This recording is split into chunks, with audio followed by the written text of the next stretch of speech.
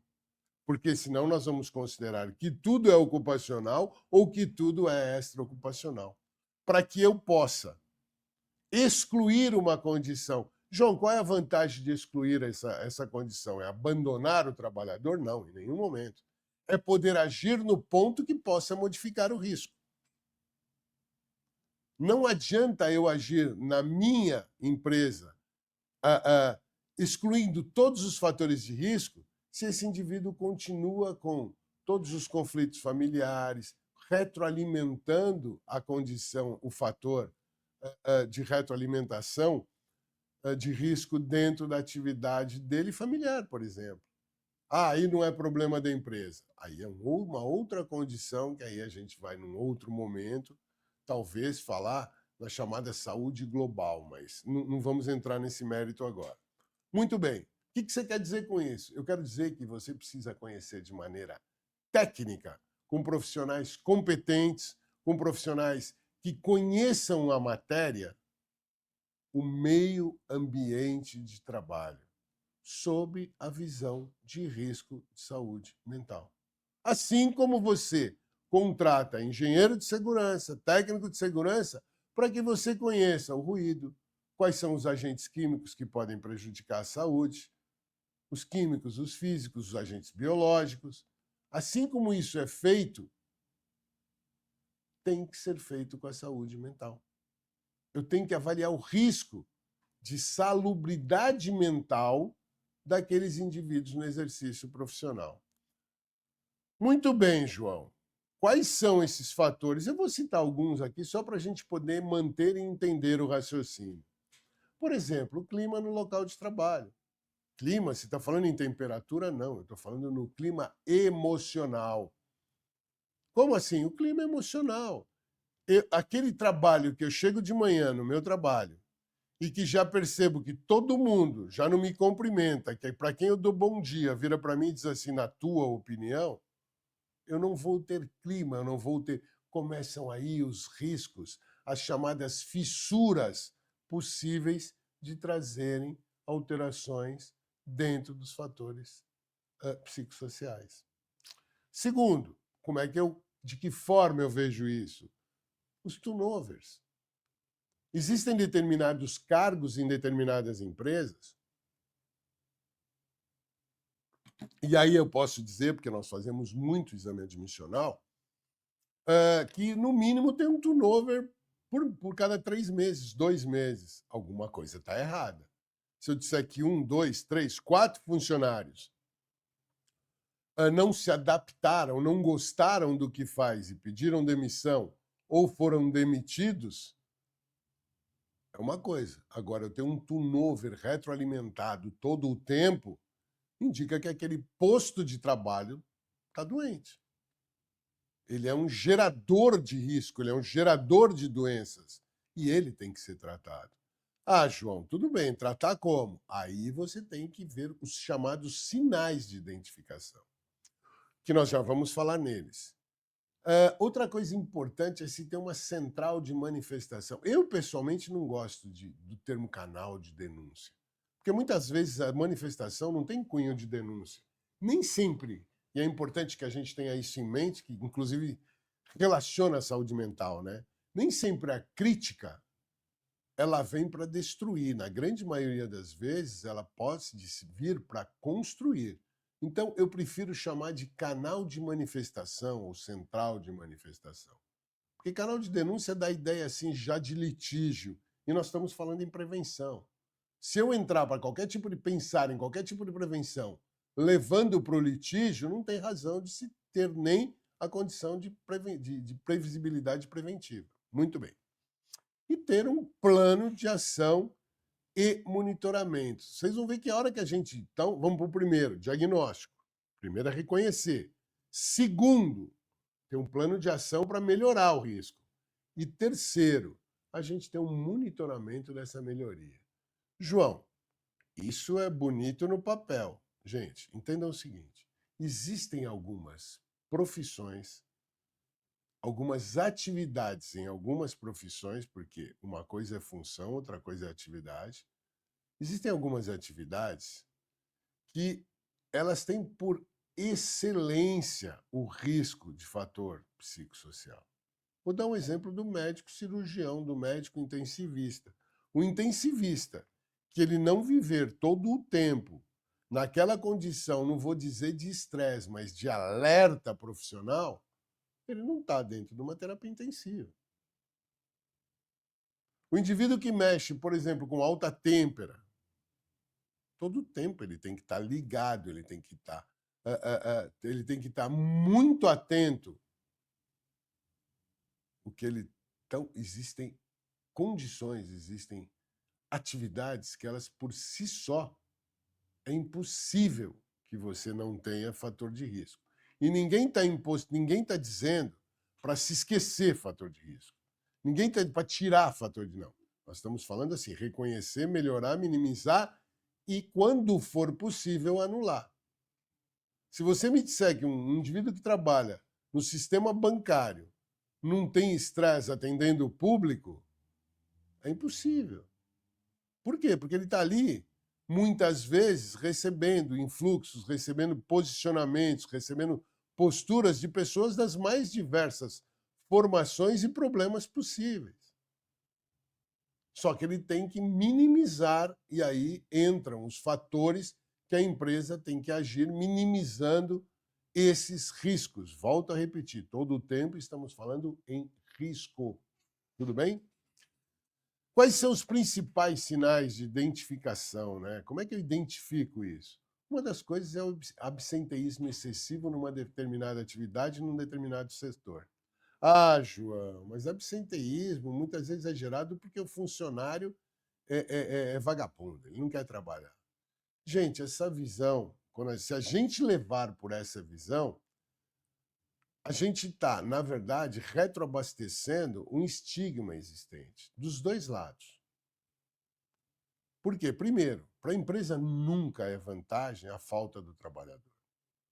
Porque ela deixa de produzir, ele deixa de produzir, e isso leva a condições de prejuízo financeiro. E para o trabalhador, o absenteísmo também, a falta ao trabalho, por incrível que pareça, isso já foram feitos vários trabalhos científicos, pode ter vantagem imediata, mas não tem a médio e a longo prazo. Por quê? Porque o absenteísmo, a falta injustificada, sempre vai levar ao alerta de visibilidade dele. Segundo, o convívio que ele passa a ter passa a ser um convívio obrigacional muito maior do que o convívio de quem tem assiduidade, não só com os pares, mas com a própria direção e gestão da empresa. A baixa produtividade. João, isso é contrassenso. Você está falando em estresse no trabalho, está falando em produtividade? Sim. Sim. Cada um tem uma capacidade produtiva, mas alguma capacidade produtiva você tem. E a partir do momento que você atinge uma capacidade produtiva e ela começa a decair, o que você não pode ter é ter uma produtividade forçada, mas ela começa a decair, algum problema você está vivendo, ou de ordem física ou de ordem mental. Porque ninguém levanta cedo, pega ônibus, pega metrô, vai trabalhar para ficar lá olhando para o teto. Outra que, na minha opinião, é um dos as principais causas é o baixo engajamento. É a falta de posicionamento entre pares. O que você quer dizer com falta de posicionamento? É aquele respeito mútuo, é aquela vontade de conviver com os pares. É aquilo que lá no começo eu dizia. Você chega de manhã, olha para todo mundo, bom dia.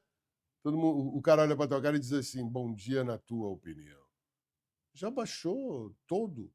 O teu cortisol, o teu cortisol já começou aí a subir. Então, esse engajamento é muito importante. João, como é que a empresa estimula o engajamento? Existem centenas de condições sobre as quais ela estimula, até às custas do próprio esporte, quando é possível se ter. Agora, o grande problema que eu vejo quando a gente analisa esse contexto como um todo e aí estamos chegando já nas conclusões de tudo isso, é assim, ó, 2 ou 3 condições são predispostas ao indivíduo ter risco de fatores psicossociais. Uma outra coisa que há que se considerar, e que até hoje a gente levou em conta, mas não viu, não quis ver, muitas vezes não quis ver, é a história dos afastamentos frequentes. Eu quero aqui abrir aspas, tá? O que é o afastamento frequente? É o vagabundo? Não, é o afastamento frequente pelos Fs. O que são os Fs? Os Fs são dentro do CID-10, os Fs são as doenças ligadas aos riscos de saúde mental. São as doenças mentais, são as doenças de transtornos mentais. Os Fs são todas aquelas, dentro do CID, são todas aquelas doenças que são oriundas e que podem ser encaixadas e que podem ser analisadas dentro dos riscos de fatores psicossociais.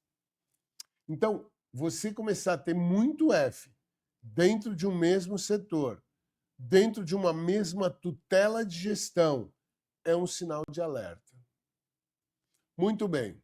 Outra coisa que há que se considerar é a chamada exaustão e sobrecarga. João, como exaustão e sobrecarga? É um dos motivos e um dos parâmetros da exaustão e sobrecarga que a gente vê no dia a dia são o excesso de horas extras. Horas extras para produção, não. Aí entra uma coisa que aqui no Brasil tem que ser muito bem discutida, né? Veja, é a história da sazonalidade que a gente tem no Brasil. Ou seja, uma empresa está produzindo determinada condição, ela é obrigada a mudar meio de produção. Aí, quando ela está vendendo muito, o indivíduo faz hora extra. Quando ela, para poder atingir a produtividade, porque o mercado quer, quando ela cai essa produtividade, quando isso baixa a produtividade, ele fica ocioso e ele não tem aquele patamar. Então, ele faz muita hora extra em curto espaço de tempo e para de fazer hora extra seguida.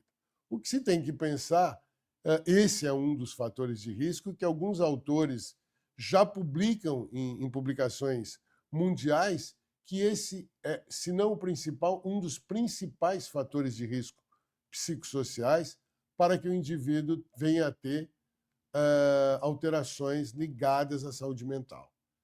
É a sobrecarga de trabalho. Muito bem. Uma coisa que a gente tem que sempre pensar, e aí vem bem a calhar, né, é assim. Ó. João, você até agora só apontou problemas. Não é bem assim. Eu acho que daqui para frente vamos tentar discutir e tentar apontar aquilo que a gente vê nesse momento, naquilo que hoje vemos como algumas saídas, algumas soluções, para que a gente possa fazer a gestão disso. A primeira condição que eu acho que nesse contexto eu quero pontificar é assim: primeiro, desmistificar saúde mental. Segundo, e principalmente, tá? A gente ter a visão de que a saúde mental tem que estar avaliada dentro de tudo aquilo que eu avalio na proteção preventiva da saúde do meu trabalhador. Risco físico, químico, biológico e saúde mental. Lembrar que não existe, se pensar em saúde mental, dicotomizado do programa de gestão de risco, porque ela é um dos riscos. Então, o PGR é fundamental. Quarto, a análise e a visão dos fatores de risco psicossociais não tem nada de novo, não é um demônio, não é um bicho de 7 cabeças. Ela já tinha previsibilidade de citação em 2 normas. Agora sim, ela tem que estar voltada, agora sim, ela tem que existir como materialidade. Por que ela foi trazida para dentro do contexto de análise obrigatória e de visibilidade de fiscalização administrativa, uso previdenciário e uso judiciário do trabalho? Porque ela bateu recordes. Porque ela aumentou 67% em um ano. Porque ela é o segundo maior fator, ou primeiro, individualmente falando, fator de risco à saúde geral social. Quarto e principal, tem que estar voltado na mão de profissionais competentes, na mão de técnicos, e não pode ser unidisciplinar. A gente tem uma tendência muito grande àquilo que a gente desconhece empurrar para o lado. Não tem como. É o risco, os riscos e os fatores psicossociais, eles são multidisciplinares. Há que ter um envolvimento da empresa, do CEO ao mais baixo escalão de trabalho.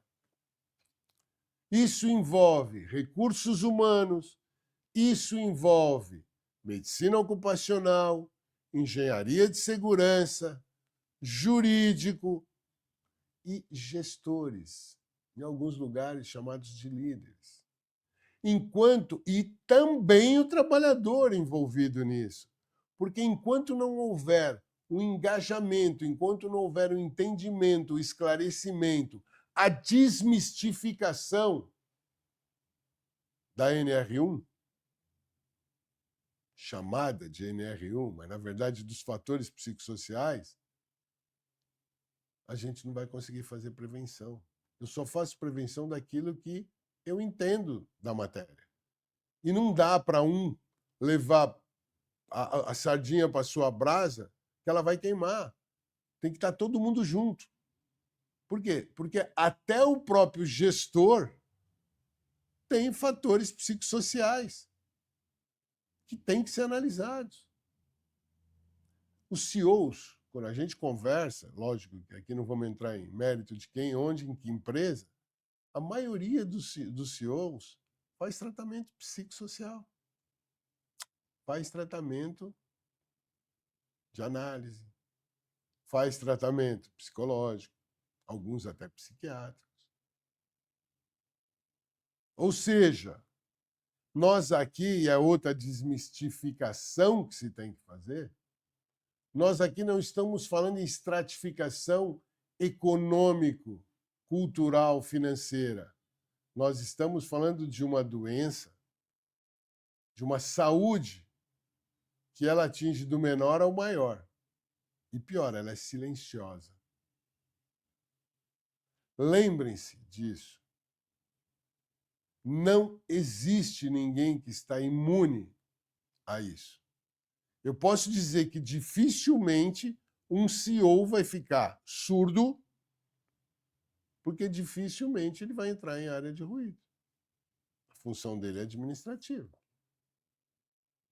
Mas o indivíduo que está no chão de fábrica, como é um termo comum sem nenhuma pejoração, com absoluta certeza ele tem a mesma chance de ter risco psicossocial no trabalho que o CEO na atividade dele. Então não existe nem imunidade, nem impunidade quando se fala em saúde mental. E esse é o grande problema que durante muitos anos isso tudo foi empurrado, usando o termo correto, para baixo do tapete. E que agora culminou com tudo isso. Só para a gente encerrar, João, até aqui você falou todos os problemas, todas as formas. E aí, solução? Gente, o programa de saúde só tem uma solução, é ter programas de saúde mental. Análise dos fatores psicossociais que vão gerar programas de saúde mental. Apoio psicológico ao estresse. Primeiro, detecção, né? Eu tenho meios de detectar via ambulatório, via RH, por isso que todo mundo está envolvido no processo. Normalmente, o líder do setor sente quando um trabalhador está fora do eixo. Ele é o primeiro sinal de alarme. Por isso que ele tem que estar envolvido, como eu disse, no programa. Então, apoio psicológico ao estresse, aqueles que apresentarem sinais e sintomas. Treinamento de gestores, que é para eles possam, porque eles são os primeiros a ter contato com a coisa, que eles possam detectar as alterações E eles detectam, às vezes com bate-boca, com uma briga, com uma discussão, outras vezes com embotamento. Um trabalhador que é altamente extrovertido, de repente ele entra num estado de depressão, ele não conversa, ele fica olhando no relógio para chegar o momento dele ir embora. Ele começa a ter o chamado desânimo depressivo, que é o primeiro X que começa em qualquer um de nós quando temos uma fissura do tipo depressiva. Flexibilização de horário. Ah, João, você está propondo que o trabalhador não... Não disse isso. O que eu estou dizendo é assim, ó, adaptação do indivíduo, sem discutir carga horária. Não estou aqui para discutir carga horária, eu estou aqui para discutir o seguinte: tem que existir flexibilização. É muito importante a gente entender, e hoje tem muitos trabalhos científicos mostrando, que tem indivíduos que não se adaptam a trabalho noturno. E muitas vezes eles vão a trabalho noturno ou por necessidade financeira, ou porque eles entendem que aquilo é complementação de ganho, e eles acabam exercendo atividades noturnas e não têm condições. E o que já aconteceu aqui com a gente, dentro do Instituto, de chegar para um periódico e o indivíduo dizer assim: doutor, eu não aguento mais trabalhar à noite. Eu trabalho de noite e não consigo dormir de dia, porque eu moro num lugar eu moro no Minhocão, aqui em São Paulo, que eu não consigo fechar o olho. Eu tenho 2 netos dentro de casa que não param de gritar. Quando eu vou cochilar, está na hora de eu tomar banho de papai para a empresa. Essa flexibilização não pode ser determinativa. Ela tem que ser escolha individual. Eu tenho que chegar e falar: não consigo trabalhar à noite. E não posso ser punido por isso. Eu tenho que ser amparado por isso. Porque esse é um dos fatores. O pessoal que trabalha à noite, e a gente tem isso, eu ainda não parei para compilar isso e escrever, mas penso que no meu próximo livro isso deva sair. O pessoal que trabalha à noite, você percebe doenças comuns sendo muito mais incidentes. Uma delas é a hipertensão arterial. Por quê? Porque o mundo funciona de dia.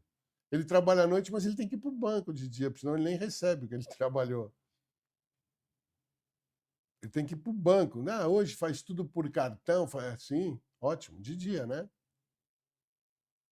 Mercado, ele tem que achar um mercado para comprar 24 horas. Então, ele tem um trabalho à parte dentro de uma condição. Ele tem um trabalho, não vamos dizer anormal, um trabalho diferente dentro de uma condição normal. Então, isso é uma das coisas, e esse é um dos fatores psicossociais. As empresas que têm trabalho 24 horas, eu acho que eu abri esse parênteses, porque elas têm que estar muito voltadas para isso. Metas atingíveis e claras. Eu tenho que ter objetivo no meu trabalho, eu tenho que saber o que eu estou fazendo lá. Não adianta você vir e falar: faz isso, isso, isso. Eu vou fazer de forma mecânica, sem saber, sem entender, eu vou errar muito mais, prejuízo para a empresa. Eu vou ter maior risco de acidente, porque eu não tenho concentração. Eu vou produzir pior. E isso tudo traz prejuízo para todos. E outra coisa, né? A cultura do feedback. Isso eu acho que é uma das maiores mudanças que os fatores psicossociais devam trazer. É a cultura enquanto gestor que eu digo é desde o líder. Eu, enquanto gestor e responsável por tudo naquele setor, também ser responsável pela prevenção e pela saúde mental daqueles que eu estou ganhando para chefiá-los. Acho que isso é importante. O líder tem que ser conscientizado de que ele ganha para isso. Então, ele tem a obrigação de estar voltado para isso, mas ele precisa estar orientado e preparado para isso, para visualizar isso. Daí o porquê que todos têm que estar engajados. Pessoal, eu acho que, de uma forma geral, eu trouxe os tópicos. Eu quero deixar claro aqui que a gente ainda não sabe como tudo isso vai ser visto em duas esferas. tanto dentro do judiciário quanto dentro do contexto geral, vamos dizer assim, da relação em si, capital-trabalho, da relação emprego-empregador. Mas o importante é o seguinte: esse momento é um momento de reflexão, não é um momento para que a gente vá tomando atitudes, contratando isso, aquilo outro, sem saber, sem ter objetivos naquilo que se contrata. Quem vai ter que estar voltado para isso tem que ser profissionais técnicos, todos os profissionais voltados à proteção do trabalhador, desde o RH, precisam estar enganjados. Não há como se fazer isso sem se ter um laudo ergonômico bem feito e um programa de gestão de riscos bem elaborado. E, principalmente, não existe solução mágica. Não existe solução coringa. Tudo tem que ser analisado caso a caso, empresa a empresa, atividade a atividade. Outra condição muito importante que eu queria deixar registrada. O que se está fazendo, na minha opinião, desculpem, é um terrorismo. É criar dificuldade para se vender facilidades. Os fatores psicossociais, muitas das empresas, muitos dos empregadores já reconhecem e praticam prevenções desses fatores. Só não são praticados no local certo, com as pessoas certas e que necessitam dessa tutela. Obrigado, espero ter trazido algum conhecimento, espero ter trazido alguma reflexão, principalmente. Não sou dono da verdade, mas essa é a minha opinião. Diante de tudo que a gente está vivendo aqui, diante de tudo que a gente está tentando melhorar, mas principalmente acho que a visão de se assumir os fatores psicossociais e se melhorar a saúde mental das empresas vai trazer não só uma melhoria das condições relacionais, mas uma melhoria social que nós vamos ver lá na frente daqui a alguns anos. Obrigado.